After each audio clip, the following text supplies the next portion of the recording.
राहुरी पोटनिवडणुकीचा बिगुल आता वाजलाय, त्यामुळे राजकीय वातावरण देखील तापू लागलंय।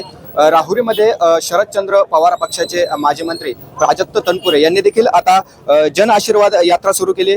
काय सांगाल की दादा, आता आपण जन आशीर्वाद यात्रा सुरू केली, नेमकं या निवडणुकी संदर्भात कुठली भूमिका असणार आहे?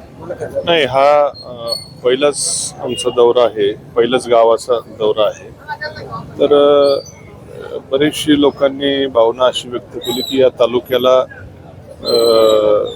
15 वर्षामध्ये 19 साली या तालुक्याला आमदार मिळाला आणि या तालुक्याला जेव्हा तालुक्याच्या हक्काचा आमदार होता त्यावेळी जी विकास कामं झाली, जी ऊर्जा क्षेत्रामध्ये पायाभूत सुविधा निर्माण झाल्या, निळवंडे धरणाचं पाणी आलं, वांबोरी सारीचं पाणी 5ही वर्ष पूर्ण क्षमतेनं गेलं, धरणाच्या इरिगेशनची कामं व्यवस्थित झाली आणि जे काही चांगलं काम 5 वर्षामध्ये कामं मोठ्या प्रमाणावरती झाली। तर आज थोडं विजेचे प्रश्न लोकांना भेडसावत आहेत, वीज व्यवस्थित मिळत नाही, सिंगल फेज वीज बंद आहे, वांबोरी सारीचं देखील पाणी बघितलं तर पूर्ण क्षमतेने यावर्षी उचलू शकणार नाही अशी परिस्थिती आहे। आणि म्हणून कुठेतरी लोकांचा असा आग्रह की या तालुक्यातला लोकप्रतिनिधी असावा।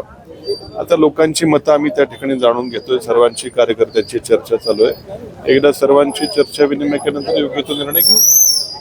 शरदचंद्र पवार पक्षाकडूनच लढणार की वेगळा काही असा विचार आहे?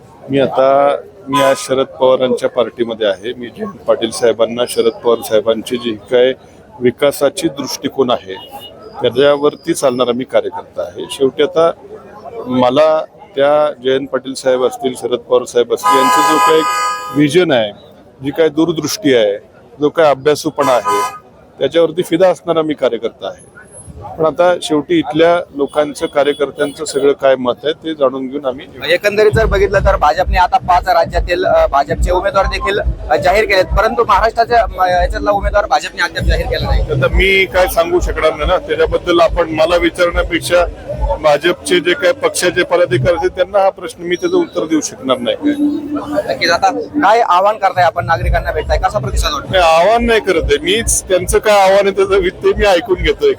आत्ताच सुरू झालेली आहे, आपण बघू शकता चांगली गर्दी, कार्यकर्त्यांचा उत्साह आहे, आत्ताच या ठिकाणी चालू झालेला आहे। नक्कीच तनपुरेंनी जो आहे तो जन आशीर्वाद यात्रेतून आता जनतेच्या भावना या ठिकाणी जाणून घेतात आणि यानंतर ते आपली राजकीय भूमिका देखील स्पष्ट करतायत। कॅमेरामन रोशीसह गोविंद फुंगे, LS मराठी, अहिल्या।